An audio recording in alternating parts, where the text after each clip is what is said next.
I'm going to try and list all the biggest business stories of the year from A to Z. A stands for AI, the big buzzword of 2025 as tech stocks continue to soar on Wall Street. B stands for the Bank of England, which has continued to cut interest rates this year. C stands for China, whose collapsing housing market sent ripples through the global economy. D stands for Debenhams, the failed department store, who this year has returned in online form only.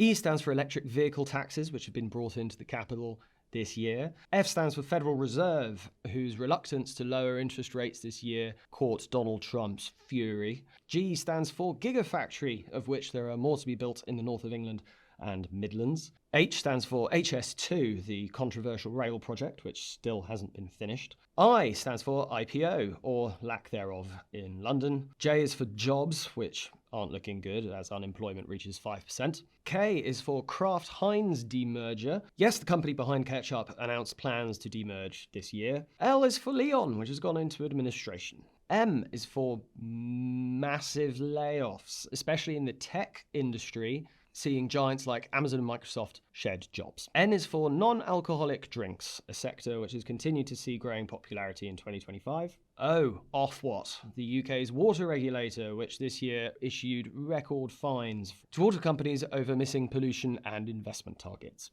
P, private equity, the industry buying up more and more of the UK's publicly listed companies. Q, quantitative tightening, a process the Bank of England is scaling back after it drove up the cost of government borrowing. R is the real estate market, which is cooling, particularly in major financial hubs such as London and New York. S is for Sky TV, which has cut hundreds of jobs this year as it moves further into the streaming market. T is, of course, tariffs. Donald Trump's tariffs wrought havoc on global trade and equity markets. U is for the Ukraine war, which continues to impact global energy, commodity, and food prices. V, Vodafone, who merged with Three this year. W, Warner Brothers, who have sparked a bidding war between Netflix and Paramount. X, XAI, Elon Musk's AI venture, which has even done a $200 million deal with the Pentagon this year. Y, yachts and other luxury goods, which are now subject to a higher luxury goods tax on assets such as super yachts and private jets. And Z,